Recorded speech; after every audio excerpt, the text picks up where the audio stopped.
चला आपण organism and population ह्या युनिट्स आपण आतापर्यंत बघत आहोत. तर मागच्या लेक्चरमध्ये आपण short term adaptation and long term adaptations, त्याच्यानंतर पॉप्युलेशन आणि death rate, mortality rate and natality rate हे आपण बघितलं मागच्या लेक्चरला. आता सेक्स रेशो. आता सेक्स रेशो काय आहे?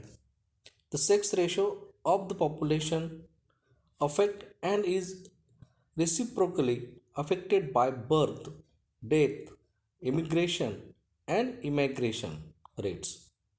It is measured as the rate as the ratio of number of individuals of one sex to that of the other sex. म्हणजे बघा कशा पद्धतीने birth rate, death rate, immigration and emigration rate यांचा ratio कसा अवलंबून आहे? तर individual of one sex to that of other sex, the male and female in the ratio 1:1. बघा 1:1 is generally the most common evolutionary stable strategy. याला म्हणतो आपण ESS. ESS means evolutionary stable strategy. आता population growth shows 2 types of curve. आता आपण graphically बघू आपण आता. एस शेप कर्व अँड जे शेप कर्व. या अगोदर आपल्याला इमिग्रेशन अँड इमायग्रेशन याची डेफिनेशन आपण बघू आपण काय आहे. आता immigration permanent outward movement decrease population. म्हणजे बघा permanent outward movement decrease population, जे पॉप्युलेशन कमी होणे त्याला म्हणतो आपण इमिग्रेशन. आणि emigration means permanent inward movement increase population. म्हणजे काही याच्यामध्ये काही झोनमध्ये आपल्याला पॉप्युलेशन अचानक वाढलेलं आपल्याला दिसेल आणि काही झोनमध्ये अचानक कमी झालेलं दिसेल. याच्यानंतर आता तिसरं दिलेलं मायग्रेशन. आता two way movement of entire population does not change the size of population. बघा does not change the size of populations. त्याच्यानंतर आता एज डिस्ट्रीब्युशन आपल्याला पिरॅमिड्स लेवलवरती आपल्याला या ठिकाणी बघायचं आहे. तर age structure, the relative population of individuals comes in to the population is called the age structure of the population. आता population is divided into 3 age groups. बघा पॉप्युलेशन हे पूर्ण वर्ल्डमध्ये 3 एज ग्रुपमध्ये डिवाईड झालेलं आहे.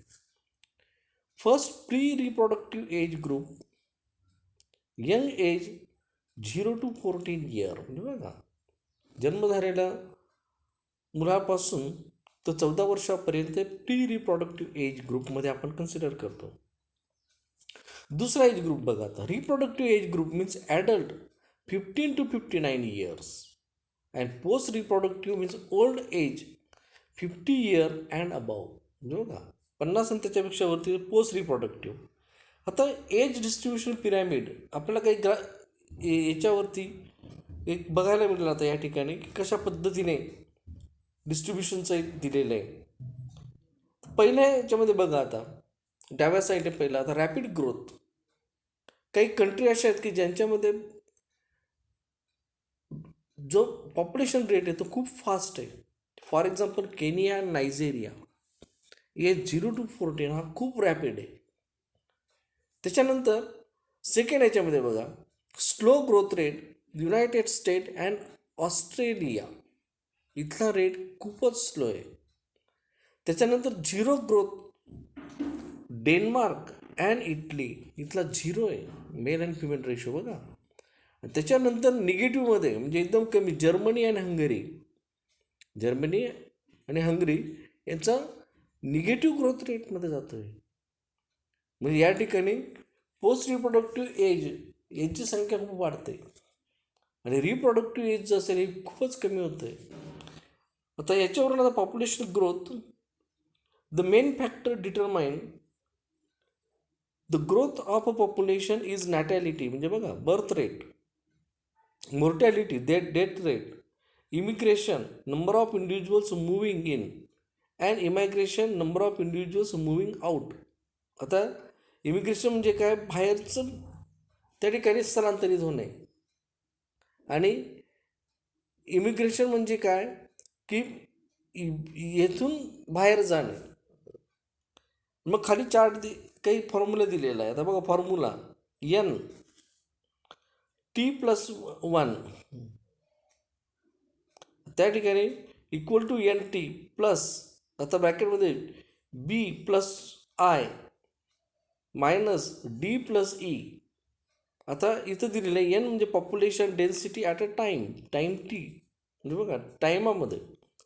नंतर एन T+1 दिलेलं आहे equal to density at T+1 आणि B plus I total addition that is birth and immigration आणि D E the death total death of immigrant.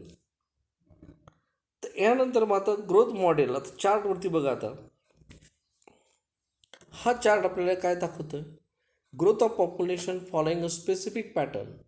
There are two main types of model, दोन types models. Exponential growth, आता exponential growth हा curve आहे where there is an ultimate supply of food and other resources. Growth is exponential. In the case of exponential growth, a species will increase enormously. That is, microorganisms growing in culture, spoilage of food, pandemics, etc. The change in population size at a time. T. The dn divided by dt can be calculated by dn divided by dt equal to b minus d and multiply by n. आता इथं बघा, आता कर्वमध्ये आपल्या लक्षात येईल population size आणि time कशा पद्धतीने आपल्याला तो कर्व या ठिकाणी दिसतोय. D N divided by D T equal to R N. R is known as a intrinsic rate of natural increase. या ठिकाणी कुठल्याही प्रकारचं हे नाही, पण हे नॅचरल इन्क्रीज असेल. And we get a J-shaped curve on population n versus time graph, and it can also be represented as nt equal to n0 and n ratio rt. Second आपला ग्राफ बघूया आपण आता.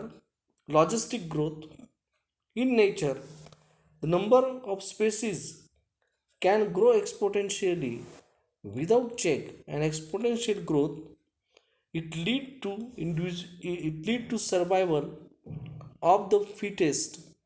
And logistic growth shows a sigmoid curve, and there is an initial lag phase followed by acceleration and deceleration. And when the density reaches its carrying capacity k, the graph reaches its limiting value, and it is more realistic model of growth. dn divided by dt equal to rn into bracket k minus n divided by k. बघा, the logistic growth is known as heuristic per logistic growth. आता chart बघा. आता growth size or weight of the organisms, growth size आणि weight of the organisms, दुसरीकडे time दिलेला आहे. आता S shape कर्वमध्ये आपल्याला या ठिकाणी बघायला मिळतोय डिसमिसिंग डायमिनिझिंग ग्रोथ फेज. नंतर स्टेशनरी म्हणजे काय, तर कुठेतरी स्टॅबल झालेली आहे. Log phase means log or exponential phase continues to increase and then after stationary. आता खाली बघा, आपण सर्वात आधी लॉग फेज बघू कशा पद्धतीने टाईम स्पॅनमध्ये तो इन्क्रीज होतो आहे. And minimum time to maximum growth means log exponential phase. आणि then after some time stationary म्हणजे कुठेतरी ते स्टॅग्नंट आलेली आहे आणि तिथंच थांबलेली. आता इथे दिलेलं आहे इंट्रास्पेसिफिक. आता इंट्रास्पेसिफिक म्हणजे काय, बिटवीन द सेम स्पेसिस, म्हणजे एकाच प्रकारच्या स्पेसिसमध्ये होणारं कम्युनिकेशन किंवा स्ट्रगल. फॉर एक्झाम्पल स्ट्रगल काय होतं, for example food, space, shelter याच्यासाठी. Then intraspecific means interspecific between different population, the different species. आता डिफरंट स्पेसिस म्हणजे कुठल्या? आता सेम स्पेसिस म्हणजे काय? फॉर एक्झाम्पल हॉर्समध्ये, फॉर एक्झाम्पल टायगरमध्ये होणारं कम्युनिकेशन्स आणि फाईट नाही. नंतर interspecific point between two different, म्हणजे for example leopard and tiger, for example lion and tiger, हां, फॉर फूड स्पेस एरिया याच्यावरती. आता पॉप्युलेशन इंटरॅक्शन हा आता एक चार्ट आपल्या या ठिकाणी दाखवलेला आहे, ज्याला आपण कॉम्पिटिशन म्हणतो. जे ऑर्गॅनिझम्स, ज्या ठिकाणी दोन वेगवेगळ्या प्रकारचे ऑर्गॅनिझम्स एकत्र राहतात आणि ते कशा पद्धतीने आपल्या समोरच्या ऑर्गॅनिझमशी इंटरॅक्ट करतात आणि हाऊ टू सर्वाईव्ह. आता काही याच्यामध्ये म्युच्युअलिझम पहिलं दाखवलेलं आहे. आता म्युच्युअलिझम्स मीन्स बेनिफिटेड. आता इथं काय दिलेलं आहे की flowers and butterfly water fern azolla in nitrogenous fixing cyanobacteria anabina lichen between fungi and algae cyanobacteria.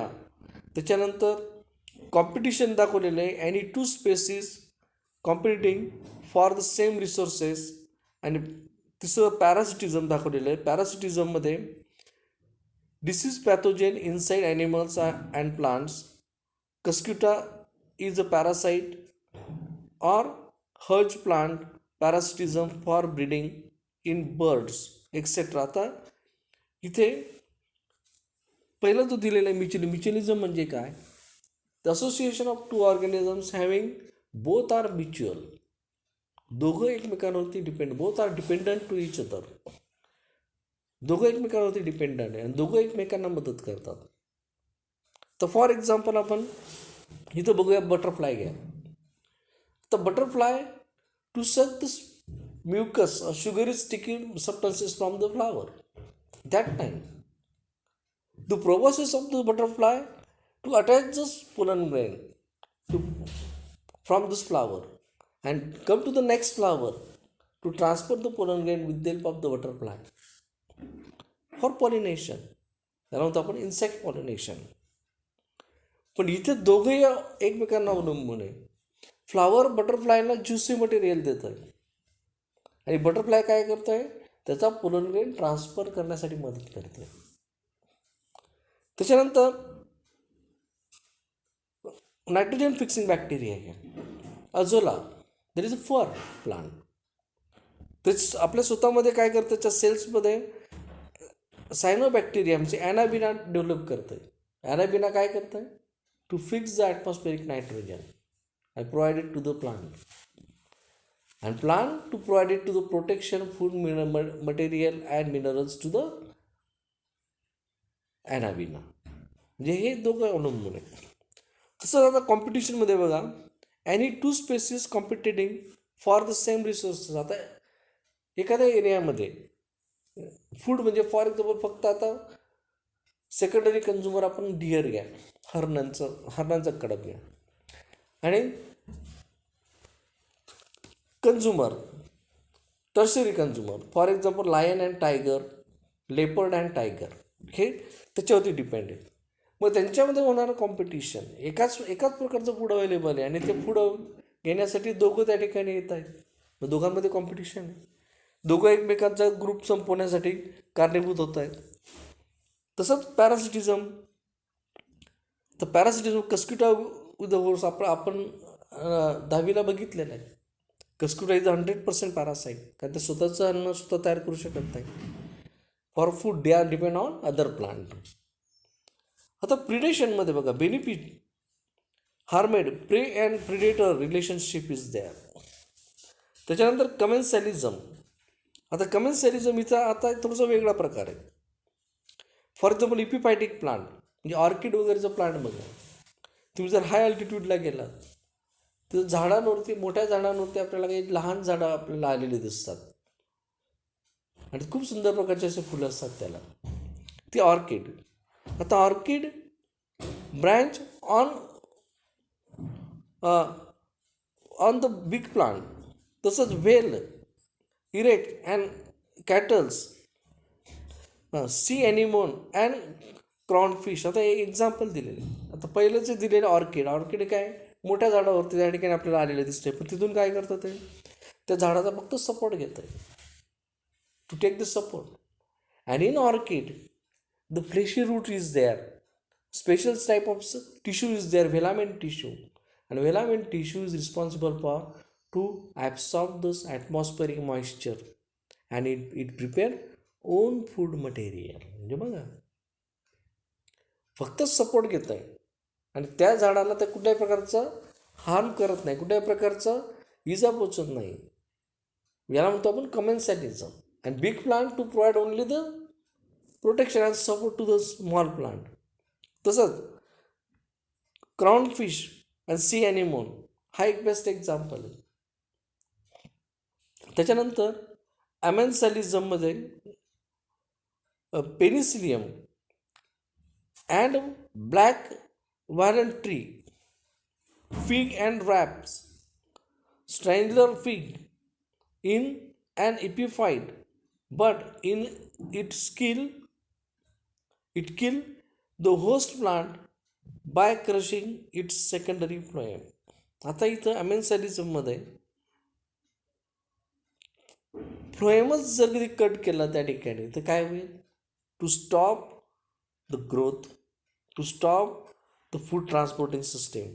आता इथं खाली आपल्याला एक काही एक्झाम्पल दिलेले आहेत बघा. म्युच्युअलिझम, लायकेन थॅलसचं ट्रान्सफर सेक्शन घेतलेलं आहे आणि याच्यामध्ये अल्गल बॉडी आणि fungal body the live at a same place. एकाच ठिकाणी फंजाय आणि अल्गी एकाच ठिकाणी त्या ठिकाणी त्या थॅलसमध्ये बघायला मिळतात आपल्याला. अल्गी काय? Nitrogen fixing bacteria and fungus to provide food, water and mineral to the algae.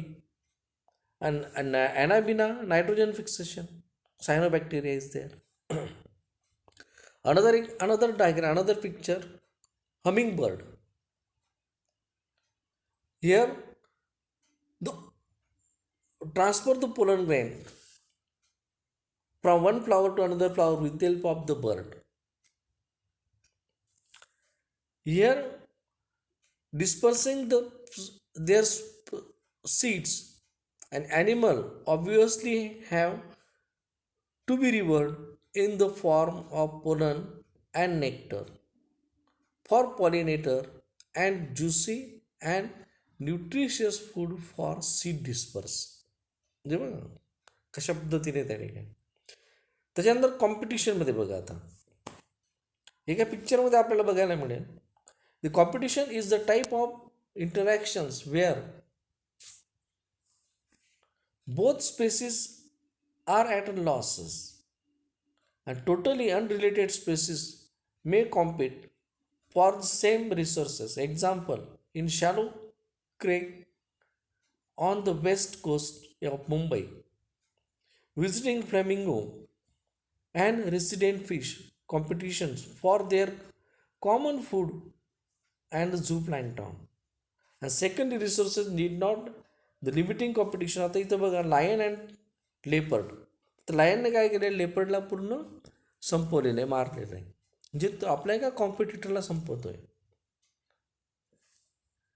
तर दुसऱ्या पिक्चरमध्ये बघा आता ब्रॉड पॅरासिटिझममध्ये दिलेले काही काही पक्षी असे असतात की ते स्वतःचा नेस्ट तयार करू शकत नाही आणि तयार करण्याची त्यांच्यात हेरिडिटिकली कुठल्याही प्रकारचं हे नसतं. मग ते दुसऱ्याचा नेस्टचा वापर आपल्या संख्या वाढवण्यासाठी किंवा आपल्या पिल्लांना वाढवण्यासाठी करतात. मग त्या बघा the bird is a fascinating example in which the parasitic bird lays its eggs in the nest of its host bird and lets the host bird incubate them, and during the course of evolution the eggs of parasitic bird above. म्हणजे parasitic bird याला board parasitism म्हणतो आपण. त्याच्यानंतर predation. आता बटरफ्लायने बघा स्वतःचा रंग कसे तयार केले, नॅचरली कसे तयार झालेले त्याच्यामध्ये. आता butterfly is highly distasteful to the predator because of a special chemical present in its body.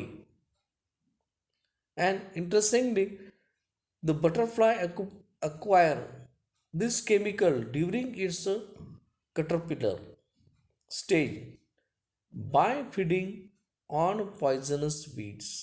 जे बघा बटरफ्लाय ज्या वेळेला त्याचं लार्वल स्टेज असेल, कटरपिलर स्टेज जे असेल, त्या स्टेजमध्ये तो बरेचसे प्लांट जे आहेत त्याचे जे पॉयझन्स आपल्या बॉडीमध्ये या ठिकाणी तो हे करतो आणि त्याचा कलर आपल्याला वेगवेगळ्या कलरचं आपल्याला बघायला मिळतं. ते काय असेल तर प्रोटेक्शनसाठी आहेत, की ते समोरच्या याला संरक्षणासाठी, की ही खूप खूप डेंजर आहे, माझ्यापासून सावध राहा असं त्याचं त्या ठिकाणी. त्याच्यानंतर कमेंट सॅलिझम बघा. क्रॉनफिश आणि सी ॲनिमोन हा पिक्चर आपल्या या ठिकाणी बघायला मिळतोय, की दोघं कसे एकत्र राहत आहेत आणि एकमेकांचं संरक्षण त्या ठिकाणी करत आहेत. म्हणजे हा सी ॲनिमलपासून संरक्षण घेण्याचं काम ह्या ठिकाणी करतोय क्रॉनफिश, दुसऱ्या फिशपासून protection. And this is a interaction in which one species benefit and other is neither harmed nor benefit. Neither harmed nor benefit म्हणजे तो मदत पण करत नाही आणि हार्म पण करत नाही. And orchid growing on the epiphytic plant. Another example commensalism is the interaction between sea anemone that has stinging tentacles and the clownfish that lives among them. त्याच्यानंतर खाली शेवटचा एक पिक्चर या ठिकाणी बफेलो अँड बर्ड्स बघा. आता बफेलोच्या जवळ तर काय करतोय, तर बफेलो ज्या वेळेला ग्रास खात असेल त्यावेळेला काही इन्सेक्ट्स बाहेर येतात, ते इन्सेक्ट्स खाण्याचं काम हे बर्ड करतात, तर तो त्याला कुठल्याही प्रकारचा हार्म त्या ठिकाणी पोहोचत नाही. हे पण एक कमेन्सॅलिझमचं एक्झाम्पल आहे. आता हे युनिट इथं संपत आहे. पुढचं आपण आता नंतर बघूया. आपण आता या ठिकाणी थांबूया आता. ओके.